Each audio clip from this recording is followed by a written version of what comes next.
దేశ ఉన్నత న్యాయస్థాన bar association అధ్యక్షులు ఒక ప్రపోజల్ పెట్టారు. జాతీయంగా మనము 2 ప్రధాన అంశాలను ఉత్సవంగా జరుపుకుంటున్నాం. కానీ ఏ రోజైతే భారతీయులు భారత రాజ్యాంగాన్ని రచించుకొని దాన్ని రాజ్యాంగ సభలో ప్రవేశపెట్టి దాన్ని ఆమోదించినారో ఆ రోజున మనము పండగ రూపంలో ఉత్సాహ రూపంలో జరుపుకోవడం లేదు.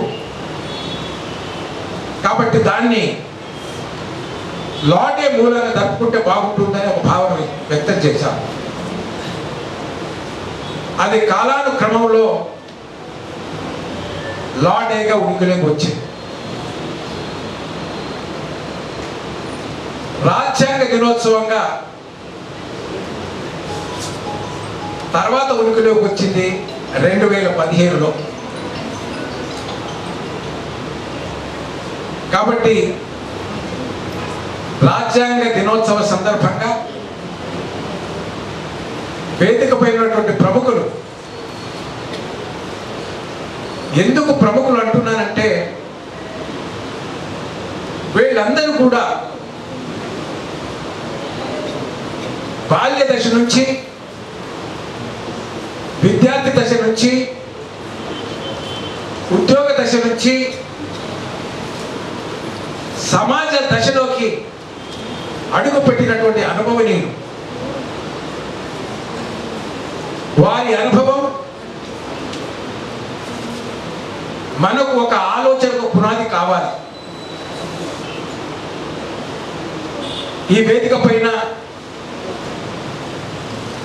జ్ఞానంలో పెద్దలు, ఆలోచనలో పెద్దలు, ఆచరణలో అనుభవనీయులు, అన్నిటికంటే మించి వయసులో పెద్దవారు, నాకు గురుతుల్యులు జస్టిస్ వామన్ రావు గారు రావడం, ఈ సందర్భంగా వారిని మనం కౌన్సిల్ ఆధ్వర్యంలో, తెలంగాణ సిటిజన్స్ కౌన్సిల్ ఆధ్వర్యంలో సన్మానించుకోవడం భారతదేశంలో ఉన్నటువంటి పెద్దలందరినీ సన్మానించిన కింద లెక్క. అందుకని ఒకసారి మనం కరతాలతో చేత అభినందన చేద్దాం.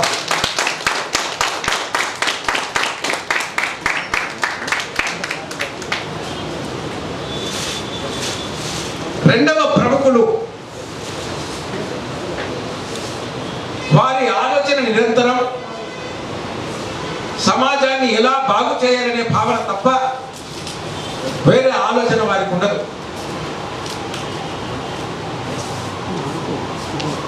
వారు విద్యార్థి దశలోనే కళాకారుడుగా అనేక సామాజిక అంశాలపైన ప్రదర్శనలు ఇచ్చి సమాజాన్ని చైతన్యవంతం చేస్తూ, ఒకవైపు న్యాయవాద వృత్తిని కొనసాగిస్తూ, మరొక వైపు కళాకారుడుగా అభినందన పొందుతూ, ఆ తర్వాత క్రమంలో జిల్లా న్యాయమూర్తిగా ఎన్నుకోబడి పలు సంవత్సరాలు జిల్లా న్యాయవాద వృత్తిని అనేక హోదాలలో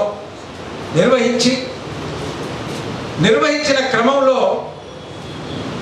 అటు న్యాయవాదులను, ఇటు న్యాయమూర్తులను,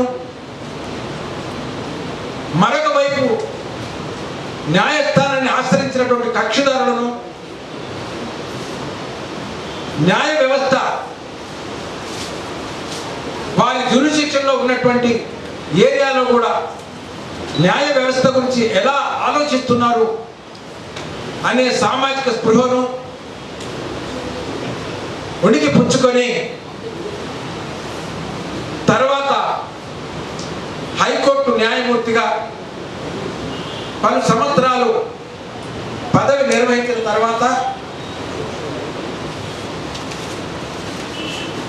ఏపీఏటి ఆంధ్రప్రదేశ్ అడ్మినిస్ట్రేటివ్ ట్రైబ్యునల్ చైర్పర్సన్గా పదవులు నిర్వహిస్తున్న క్రమంలో వారి యొక్క అడ్మినిస్ట్రేషన్లో ఏపీ అడ్మినిస్ట్రేటివ్ ట్రైబ్యునల్ యొక్క రూపురేఖలు మారిపోయి రాష్ట్ర ప్రభుత్వ ఉద్యోగులందరికీ కూడా వారి తీర్పులు చెప్పినటువంటి న్యాయ ఘనతతో పాటు వారు గొప్ప రచయిత కూడా. ఇవాళ భారతదేశంలో అనేక విశ్వవిద్యాలయాలకు వాళ్ళ విన్నపాలను పురస్కరించుకొని వెళుతూ న్యాయ విద్యార్థులను చైతన్యం చేస్తున్నటువంటి ఘనత వారిది. వారు ప్రముఖులు, నాకు గురుతుల్యులు. ఈనాటి సన్మాన గ్రహీతలలో ఒకనొక సన్మాన గ్రహీత గౌరవనీయులు జస్టిస్ డాక్టర్ జి యతిరాజులు గారు. మరొకసారి అభినందించేద్దాం వారికి. నమస్కారం.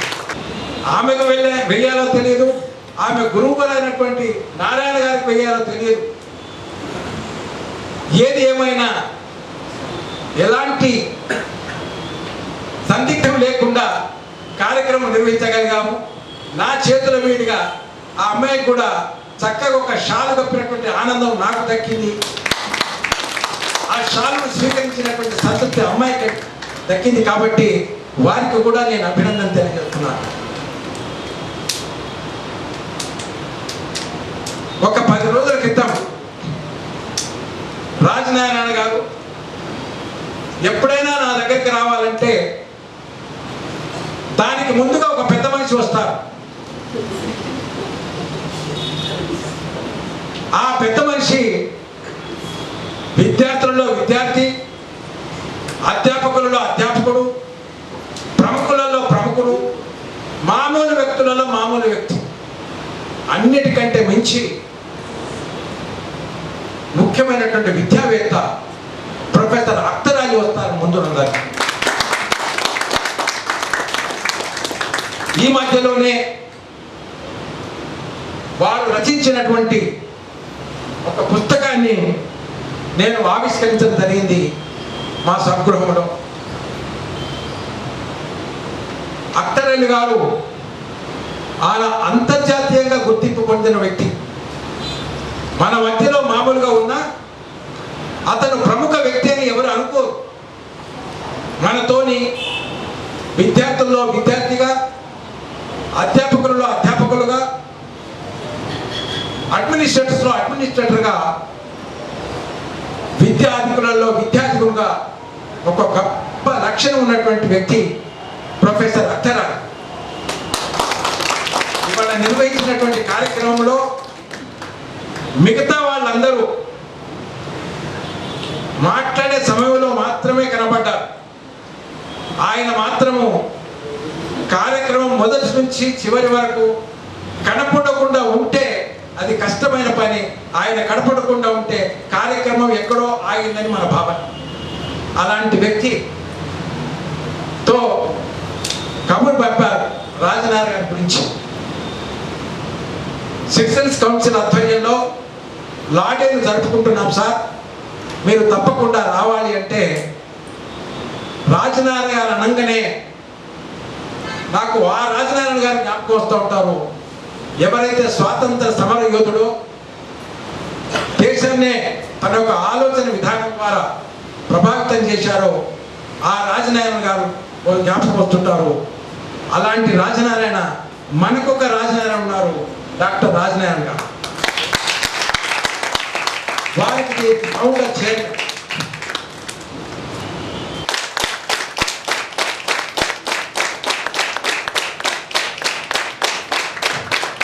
Thank you very much. Please be seated.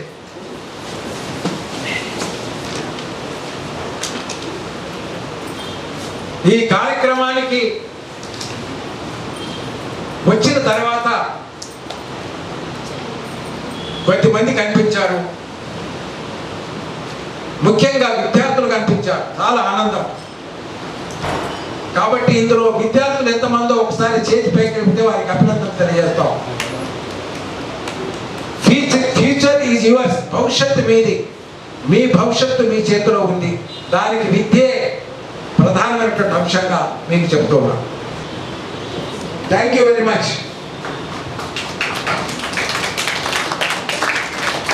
ఇక ఒక చిన్న కార్యక్రమం నేను కూడా నిర్వహించాలనుకుంటున్నా. అది పెద్దల అనుమతితో. ఎందుకంటే నేను చీఫ్ గెస్ట్ అయినా నేను ఏదన్నా వారు చెప్పింది చేయకుండా నేనే చేయాలంటే వారి పర్మిషన్ నేను తీసుకోవాలి. అందుకని పెద్ద కార్యక్రమానికి నిండుదనం రాదు. వారిని సన్మానించడానికంటే ముందు,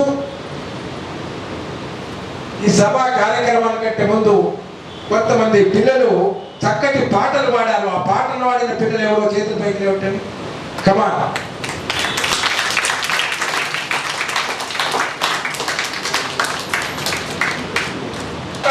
ఇలాంటి ప్రజెంటేషన్, ఇలాంటి సమావేశాలను పాటలు మాటలు నేర్చుకోవాలి. నెక్స్ట్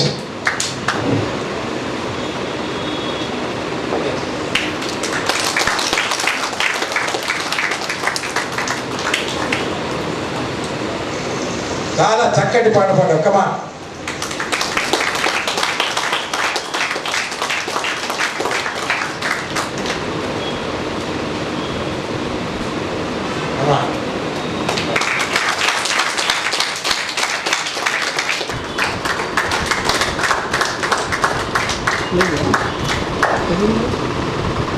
ఇక చివరి సన్మాన గ్రహీత అందరి అభినందనల మధ్యలో సన్మానించుకుందాం. అతను ఎవరో కాదు, ప్రొఫెసర్ అఖ్తర్ అలీ.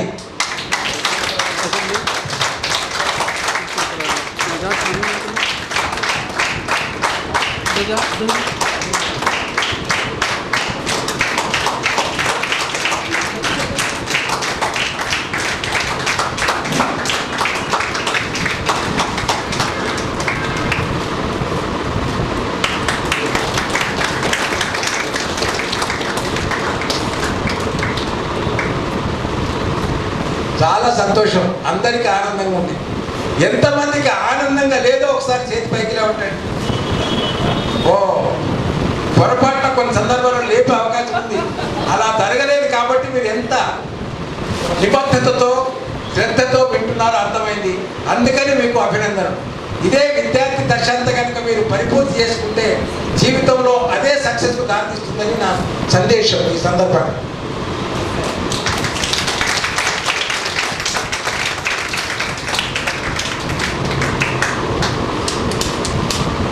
ఏదైనా ఒక అంశాన్ని ఏర్పాటు చేసినప్పుడు సంబరాలు జరుపుకోవడం సాంప్రదాయం. సంతోషాన్ని వ్యక్తం చేయడం మానసిక స్థితి. సంతృప్తి పొందడం మనిషికి ఉన్న లక్షణం. సమాజంలో సంతృప్తితో జీవించే వాళ్ళు ఉన్నారు, అసంతృప్తితో జీవించేవాడు ఉన్నారు. సంతృప్తి అసంతృప్తి సహజమైన లక్షణాలు ప్రతి జీవికి. అన్ని జీవులకు ఆ లక్షణం ఉంటుంది. మనుషులు మాత్రం వ్యక్తం చేస్తారు. మిగతా జీవులకు మాట్లాడే స్వభావం లేదు కాబట్టి వ్యక్తం చేయరు. వ్యక్తం చేసే స్వభావం ఉన్నటువంటి వ్యక్తి తనకున్నటువంటి ఆనందాన్ని, తనకున్నటువంటి దుఃఖాన్ని కూడా మాటల ద్వారా వ్యక్తం చేసే గొప్ప లక్షణం మానవుడికి. అందుకని ఈ సృష్టిలో మనల్ని మన అమ్మ నాన్నల ద్వారా మానవులుగా ఈ సృష్టిలోకి పంపించిన భగవంతునికి, అందుకు కారకున్నటువంటి తల్లిదండ్రులకు మనం ఒకసారి మన కరతాళ తోడ చేత అభినందనలు తెలియజేద్దాం. తో పాటు ముఖ్యంగా వాళ్ళ క్లాస్ టీచర్ అభినందిస్తారు. ఇంకా గొప్పవాడైతే వాళ్ళ హెడ్ మాస్టరు అభినందిస్తుంటారు. ఇంకా ఉన్నత మార్కులు వస్తే జిల్లా కలెక్టర్ గారు, జిల్లా ఎస్పీ గారు కూడా అభినందిస్తుంటారు. అందుకనే రాజనారాయణ గారు అభినందనీయులు. వారికి మా ప్రత్యేకమైన అభినందనలు. ఇవాళ రాజ్యాంగ దినోత్సవం. దీనికి పునాది మనకు పెద్దలు జస్టిస్ వామన్ రావు గారు చాలా సుదీర్ఘమైన ఉపన్యాసంలో చెప్పారు. పెద్దలు చాలా చాలా అనుభవనీయులు. వారు ఇచ్చినటువంటి జడ్జిమెంట్లు ఇప్పుడున్నటువంటి న్యాయమూర్తులకు న్యాయ వ్యవస్థకు ఒక పాఠాలుగా పరిణమించినటువంటి సందర్భం. వారు మంచి లెక్చరర్, మంచి ప్రొఫెసర్, మంచి న్యాయమూర్తి. ఇవాళ కూడా జైల్లో ఉన్నటువంటి ఖైదీలకు న్యాయం అందించే క్రమంలో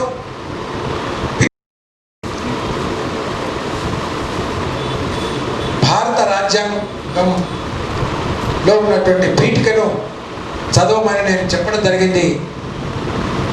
భారత రాజ్యాంగ పీఠికలో 2 అంశాలు ఉంటాయి. ఒకటి, రాజ్యం ఎలా ఉండాలి, రాజ్య స్వభావం ఏమిటి. డెమోక్రసీ అంటే రాజ్య స్వభావం.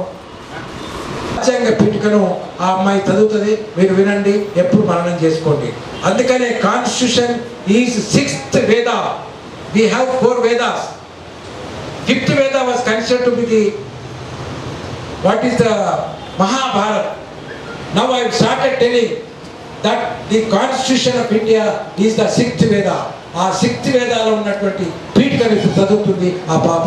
ఒకసారి అభినందన తెలియజేద్దాం. Preamble of the Constitution of India.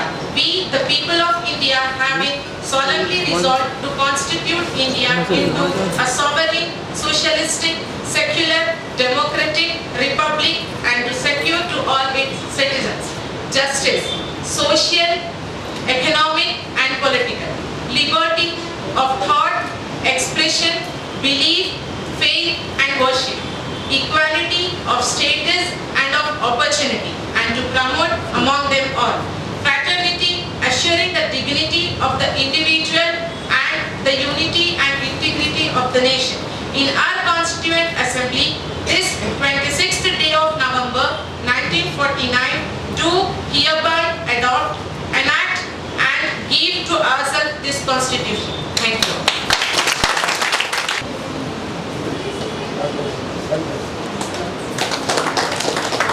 Thank you so much. We have come to the closing of our function. Before I could formally propose vote of thanks, yes, before that, before national anthem and formal vote of thanks, a small ceremony. Excuse me, sir. अरे हाथ आ जा रहा है और थोड़ा कुछ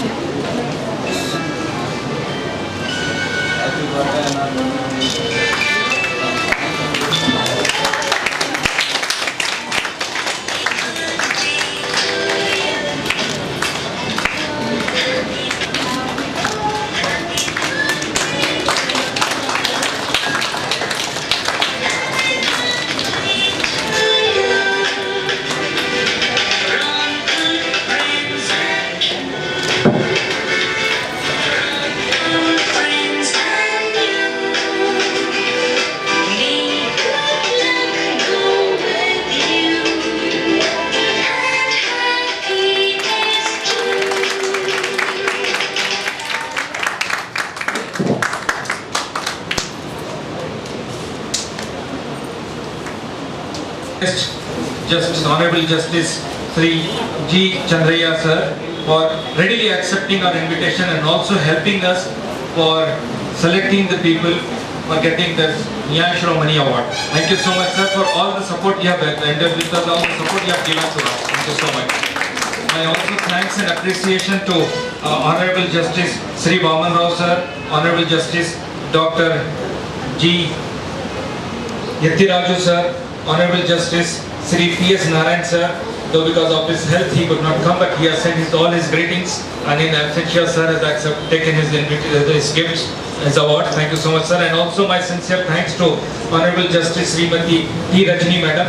With just my one phone call, I felt so happy that she received it so well, and she said that no Akhtar, we are honored, but do we really fit into that? But then I said that your name has been suggested as a committee or as a chairperson. Chandraya sir has suggested your name, and so happily she has accepted. Even Dr. Yathiraju sir was so happy, and we are honored, sir, for accepting our invitation and our honor on behalf from this Telangana Citizen Council. Thank you so much, sir. And all the people who are there with us, all the volunteers who are there with us in organizing this program, thank you one and all. May I request few of the students to come on stage so that we can have national anthem. I request all of you to stand. Few students, please come on stage. Vinayak जय हे भारत भाग्य विधाता पंजाब सिंध गुजरात मराठा द्राविड़ उत्कल बंगा विंध्य हिमाचल यमुना गंगा उज्जल जलधि तरंगा तव शुभ नामे जागे तव शुभ आशीष मांगे गाये तव जय गाथा जन गण मंगलदायक जय हे भारत भाग्य विधाता जय हे जय हे जय हे जय जय जय जय हे भारत माता की जय।